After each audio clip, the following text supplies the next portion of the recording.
کھایا تھا کہ یہ سانپ، یہ رسیاں ایسے ہیں جیسے سانپ، حقیقت میں وہ سانپ نہیں بنی تھی.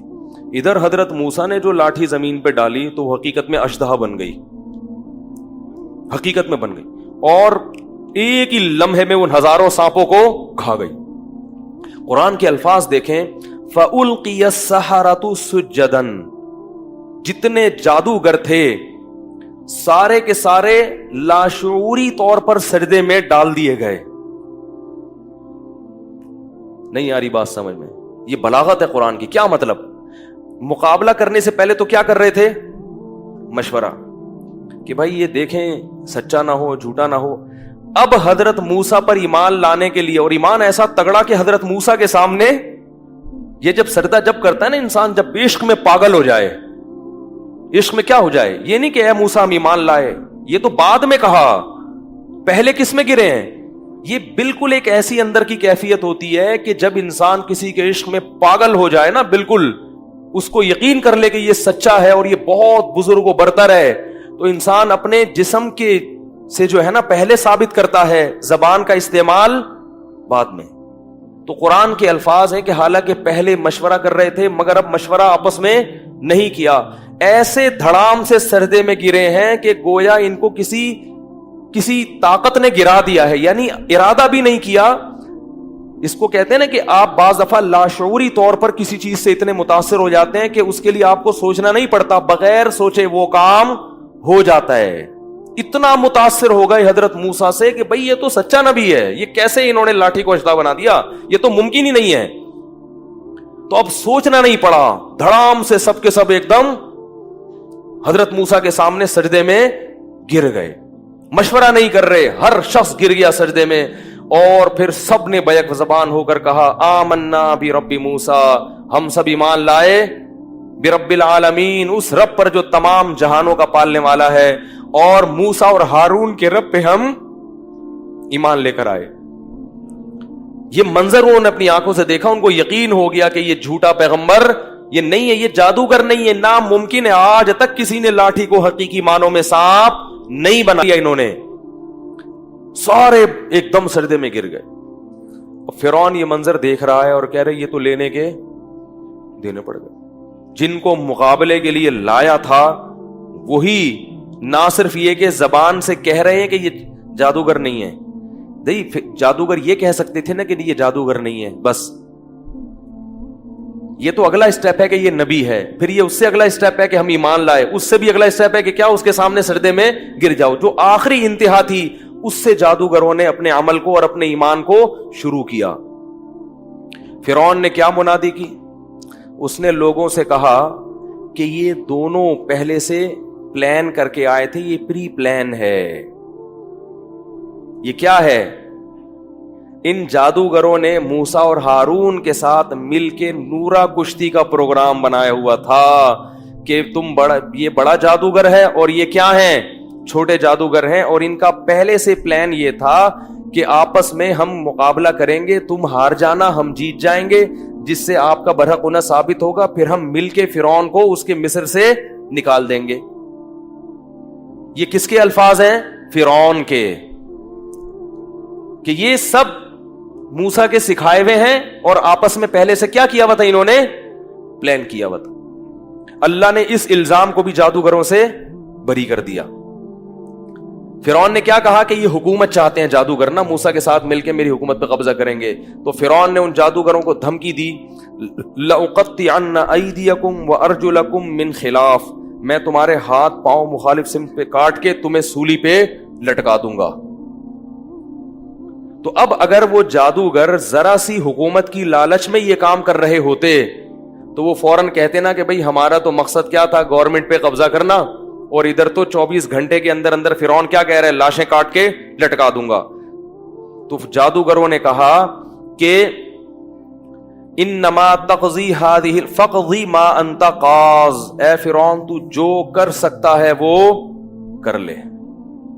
اس سے پتہ چل گیا کہ نورا کشتی بھی، بولو بھائی، جب اللہ حق کو واضح کرتے ہیں نا تو ایسے دودھ کا دودھ پانی کا پانی کر دیتے ہیں، مگر جس کی قسمت میں ہدایت نہیں ہوتی وہ بدبخت پھر بھی ہدایت حاصل اگر نورا کشتی ہوتی تو وہ کٹنے کے لیے تھوڑی تیار ہوتے. وہ کہتے یار دیکھو جو سیاسی لوٹے ہوتے ہیں جن کا مقصد قوم کی خدمت نہیں ہوتا, سب کی بات نہیں کر رہا, جو بیان سن رہے ہیں ان کے علاوہ کی, کہ جن کا مقصد قوم کی خدمت نہیں ہوتا, تو اگر وہ کسی ذاتی مفاد میں ایک جماعت کے ساتھ سلوک کرتے ہیں تو اگر ان کو کہیں اور مفاد نظر آئے تو ادھر سے لڑک کے ادھر چلے جائیں گے. کیا خیال ہے؟ تو یہ علامت ہوتی ہے کہ بھائی تمہارا اپنا تو کوئی موقف اور نظریہ ہے نہیں, تمہیں جہاں مفاد نظر آئے. ہاں وہ مفاد کبھی دنیاوی ہوتا ہے, کبھی ملک, کبھی کبھار اس میں مفاد ہوتا ہے, لیکن ہوتا مفاد ہے. اب اگر جادوگروں کا مفاد حکومت ہوتی تو وہ کٹنے کے لیے کبھی بھی تیار نہیں ہوتے. تو جادوگروں نے کیا کہا فرعون کو جب فرعون نے دھمکی دی؟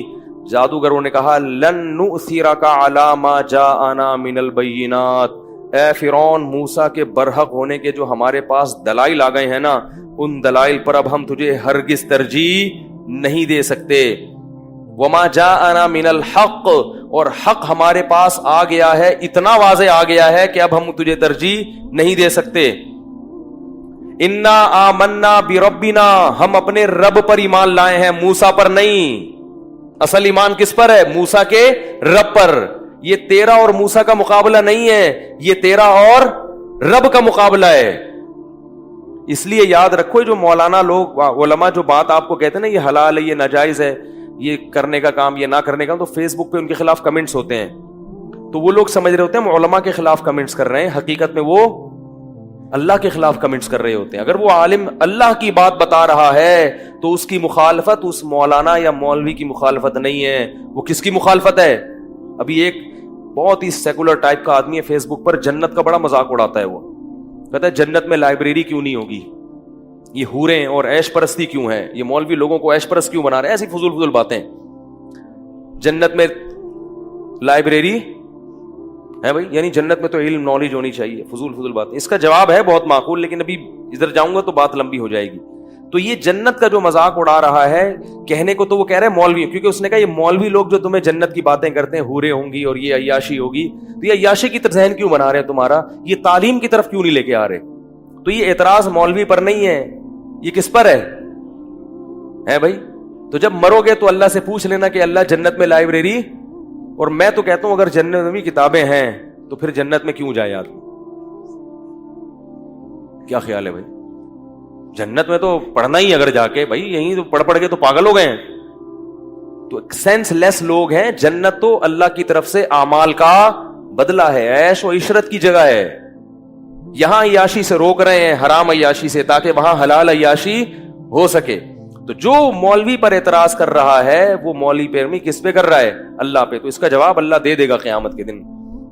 اللہ کہے گا چونکہ آپ کو جنت بغیر لائبریری کے پسند نہیں تھی تو ہم نے آپ کے لیے جہنم میں ایک الگ سے ڈپارٹمنٹ کا انتظام کیا ہے.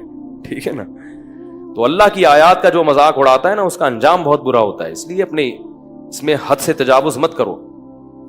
تو ان جادوگروں نے کیا کہا؟ لن نؤثرک علی ما جاءنا من البینات والذی فطرنا, جس خدا نے ہم کو پیدا کیا اس خدا پر ہم ایک انسان کو ترجیح دیں, یہ نہیں ہو سکتا.